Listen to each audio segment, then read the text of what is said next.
DSC అక్రమాలపై నిరసనకు సిద్ధమైన కేకే రాజు arrest చేసిన పోలీసులు.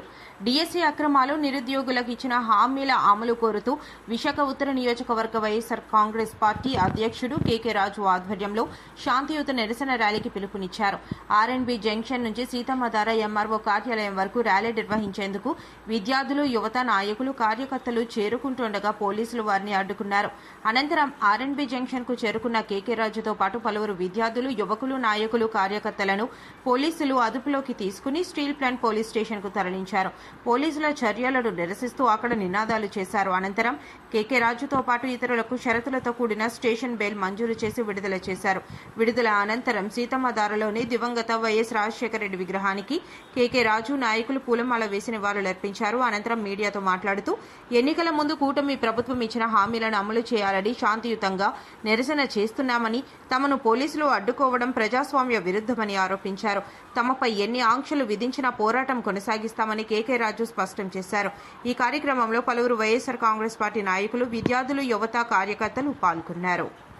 పొందుపరిచిన హక్కుల ప్రకారం ఈ ప్రభుత్వాన్ని ప్రశ్నిస్తూ ఈరోజు ర్యాలీలు ఏర్పాటు చేసుకోవడం జరిగింది. దానికి కూడా పోలీసు శాఖ వారికి 72 గంటల ముందే ప్రతి చోట కూడా, ముఖ్యంగా విశాఖపట్నం జిల్లాలో సంబంధించి మా షెడ్యూల్ని 5వ తారీఖునే నిరసన ఏదైతే రిలే నిరాహార దీక్షలకు సంబంధించి అన్ని నియోజకవర్గాలకు సంబంధించి వారికి సమాచారం ఇవ్వటం జరిగింది. కానీ ఈరోజు పొద్దుట నిన్న రాత్రి అర్ధరాత్రి కూడా ఇన్ఫార్మ్ చేసి మీకు ర్యాలీలకి పర్మిషన్ లేదని, ఏదో తీవ్రవాదుల్ని తవ్వినట్టుగా ఈ ర్యాలీల్లో పాల్గొనడానికి వచ్చిన మహిళలు కానీ, విద్యార్థులు కానీ, యువతను కానీ ఎక్కడికక్కడ చెక్ పోస్టులు ఏర్పాటు చేసి వాళ్ళ దగ్గర నుంచి బైక్ కీస్ లాక్కుని, కార్ల తాళాలు లాక్కుని పెద్ద ఎత్తున ఏ విధంగా నిలువరించారో మనం చూసాం. ఇది చాలా దుర్మార్గం. ఇది ప్రజాస్వామ్యానికే కళంకం.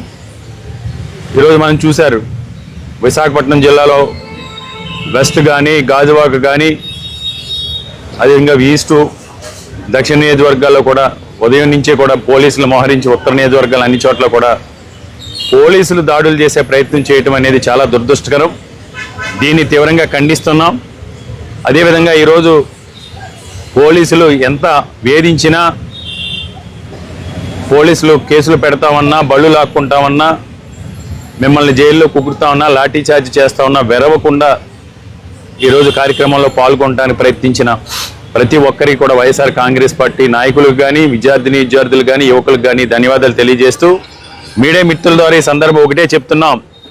అయ్యా చంద్రబాబు నాయుడు గారు, మీ 40 సంవత్సరాలు పైబడిన రాజకీయ జీవితంలో అబద్ధాలు, అసత్యాలతో, మోసపూరిత హామీలతో యువతలో నాశావాదాన్ని అవకాశంగా తీసుకుని ఎన్నికలకు ముందు మీరు పవన్ కళ్యాణ్ గారు మీ తనయుడు లోకేష్ కలిసి ప్రమాణం చేసి ప్రతిజ్ఞ చేశారా లేదా? ఈ రాష్ట్రంలో ఉన్న ప్రతి నిరుద్యోగ యువకుడికి కూడా ఉపాధి ఉద్యోగ అవకాశాలు కల్పించే వరకు నెలకు 3,000 రూపాయలు నిరుద్యోగ భృతి ఇస్తామని ప్రతిజ్ఞ చేశారా లేదా? ఏదైతే ఎన్నికల ముందు గత ప్రభుత్వ హయాంలో జగన్మోహన్ రెడ్డి గారు విద్యారంగంలో తీసుకొచ్చిన సంస్కరణల్ని, పథకాలని అన్నింటినీ కొనసాగిస్తామని ఆ రోజు ప్రమాణం చేశారా లేదా? అవే అంశాలను ఈరోజు మేము అడుగుతా ఉన్నాం. మేము కొత్తగా గొంతెమ్మ కోరికలేం కోరట్లేదు. మీరు అధికారంలోకి వచ్చి 25 నెలలు అయింది.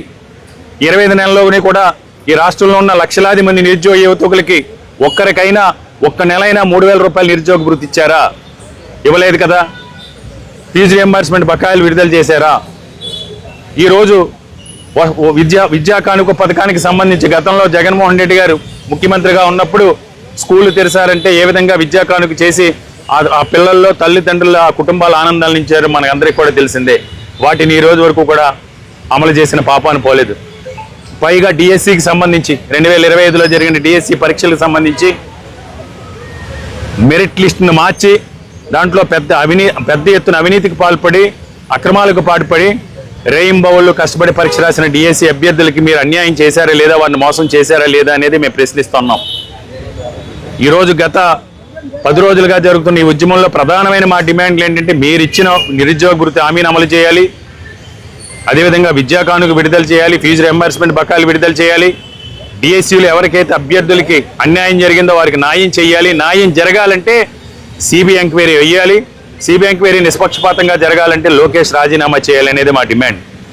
ఇంత మీరు ఇచ్చిన హామీలపై పోరాటం చేస్తే ఈరోజు మీరు జులుం ప్రదర్శించి అధికారాన్ని చేతిలో తీసుకుని ఒక రాక్షస రాజ్యంలా రెడ్ బుక్ రాజ్యాంగం పేరుతో ఈరోజు ఏ విధంగా ఈరోజు రాష్ట్ర వ్యాప్తంగా మీ అరాచకం సృష్టించారో ప్రజలందరూ కూడా గమనించారు. మీ గోతుని మీరే తవ్వుకుంటా ఉన్నారు. మీ గోతుల్ని మీరే తవ్వుకుంటా ఉన్నారు. ఈరోజు మీరు ఏదైతే దౌర్జన్యం చేస్తున్నారో అధికారాన్ని చేతిలో తీసుకుని, మీరు ఏదైతే గూండాయిజం చేస్తున్నారో, మీరు ఏదైతే రౌడీయిజం చేస్తున్నారో, మీరు ఏదైతే అరాచకాలు సృష్టించాలని ప్రయత్నిస్తూ ఉన్నారో, అరాచకాలు సృష్టించి అల్లర్లు సృష్టించి వైఎస్ఆర్ కాంగ్రెస్ పార్టీ నాయకులపైన కార్యకర్తల మీద కేసులు పెట్టి ఆ నెపాన్ని మాపై నెట్టాలని చూస్తున్నారు. వాటన్నిటినీ కూడా ప్రజలు గమనిస్తూ ఉన్నారు. ఏది ఏమైనా మేము మీ అదిరింపులకి బెదిరింపులకి వైఎస్ఆర్ కాంగ్రెస్ పార్టీ శ్రేణులు కానీ, ఈ రాష్ట్రంలో ఉన్న యువత కానీ, ఈ రాష్ట్రంలో ఉన్న విద్యార్థి లోకం కానీ భయపడే ప్రసక్తి లేదు.